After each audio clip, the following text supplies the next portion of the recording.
Et yo tout le monde, c'est Allegri, j'espère que vous allez bien et c'est un plaisir de vous retrouver aujourd'hui pour une nouvelle vidéo. Aujourd'hui la dégustation se fera en fin de vidéo parce que, comme je vous l'avais dit dans ma dernière vidéo dégustation, aujourd'hui c'est un nouveau concept, on va cuisiner. Alors comme vous le savez, on est de nouveau en confinement. Il y a un an de ça, Burger King avait sorti la recette sur Twitter du steakhouse. Et vu qu'on est de retour en confinement, avec un an de retard, on va enfin faire cette recette en vidéo. Si le nouveau concept vous plaît les potes, n'hésitez pas, abonnez-vous, commentez, likez, dites-moi ce que vous en pensez. Et nous, on va se retrouver tout de suite sur la table pour cuisiner ce fameux steakhouse. Donc pour cette recette, vous aurez besoin des ingrédients suivants. De pain burger jaqué, c'est les plus ressemblants au steakhouse. Des oignons frits.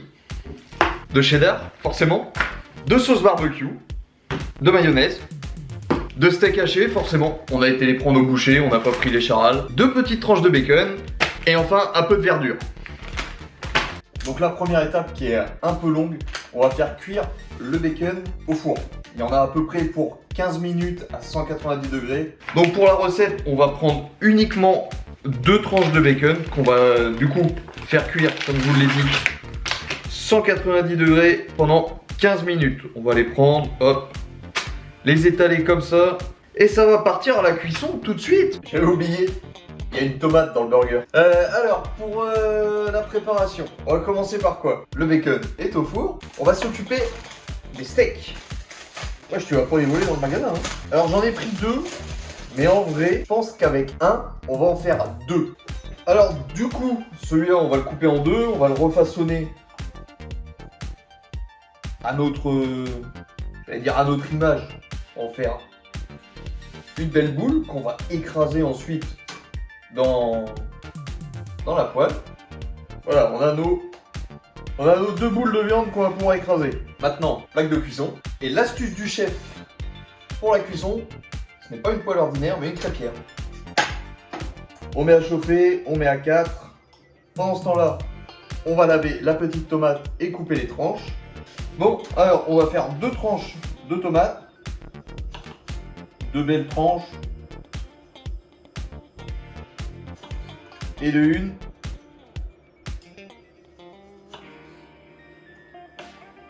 Et de deux. Le reste au frigo. Bon allez, la poêle est chaude, on met les deux steaks à cuire. Une boule, deux boules. Et on aplatit. Pourquoi ça reste? Hop. Alors forcément, il faut que ça se passe mal. Non, voilà. Voilà, là ça passe bien. Un petit coup de sel et de poivre. Vous les aimez comment vos steaks? Saignants, à point? On va essayer de les faire comme au BK de la semaine. Même si je préfère saignant. On va attendre encore quelques instants. Et on les retournera pour la cuisson. Et la recette est déjà quasiment finie, hein. Le plus long en fait c'est la cuisson du bacon. Hop, et le 1. Et le 2, pareil, un petit coup de sel, un petit coup de poivre. Donc là, pendant que ça cuit, ça, on peut le décaler maintenant sur le bord de la poêle. Bon, les steaks sont prêts, on va pouvoir baisser la température à 2. Mettre le cheddar. Donc une tranche sur chaque steak. J'avais pas envie de prendre des tostinettes, j'avais envie de prendre des vraies tranches de cheddar. Hop, voilà. Maintenant, on va s'occuper du pain. Alors, vous prenez votre bun, vous le sortez du paquet. Le paquet, vous le rangez. Vous l'ouvrez en deux, hein, comme ça. J'ai un master dans l'ouverture de pain. Le bun du bas. Vous le mettez à cuire, à dorer, dans le jus de la viande. Et là, une fois que le cheddar commence à fondre, vous pouvez même éteindre votre plaque. Et là, on commence déjà la partie dressage. Prenez une petite assiette. Donc là, on commence le dressage. Vous prenez votre bun du bas. Pendant que vous l'avez pris, vous mettez le chapeau pour terminer. On passe au montage. Donc sur le bun du bas, garnissez de mayo comme ça. Étalez bien, vous faites un truc un peu propre, un peu homogène, qu'il y en ait partout. Voilà. Sur cette touche de mayonnaise, vous venez ajouter les oignons frits. Ensuite, vous prenez vos steaks. Putain, ils ont l'air appétissants. Hein. Quand on y met les doigts, c'est meilleur. Voilà, les deux steaks sont là. Ils sont un peu petits quand même. Ensuite, allez, un petit peu de verdure. Vous prenez 2-3 feuilles de salade comme ça. Allez, même une quatrième. Vous posez dessus comme ça. On vient de récupérer notre bacon dans le four. Ça fait pas l'effet escompté. Mais bon, ça va passer quand même.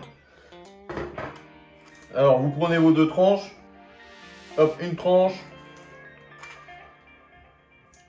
Et deux tranches. Vous arrosez tout ça de sauce barbecue. Vous mettez vos deux tomates et vous refermez avec le chapeau. Vous écrasez bien ça comme ça. Et il y a de la gueule quand même. Hein. Et voilà le résultat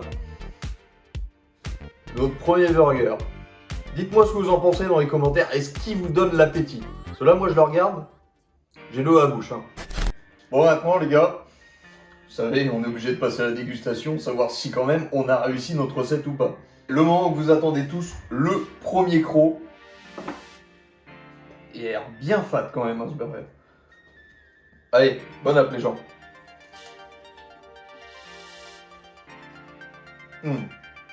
Petite cheese de bacon là, avec le steak, la sauce barbecue. C'est meilleur que celui de BK. Bon les gars, la vidéo touche à sa fin. J'espère que ce nouveau concept vous aura plu. Moi je vais aller me mettre dans un coin pour dégommer tout ça. Honnêtement, en termes de goût, c'est une dinguerie. Je vous mets les ingrédients en description. Si jamais vous le refaites, dites-le moi dans les commentaires et dites-moi ce que vous en avez pensé. Moi je vous laisse là et on se retrouve dimanche pour une vidéo dégustation. Allez, ciao!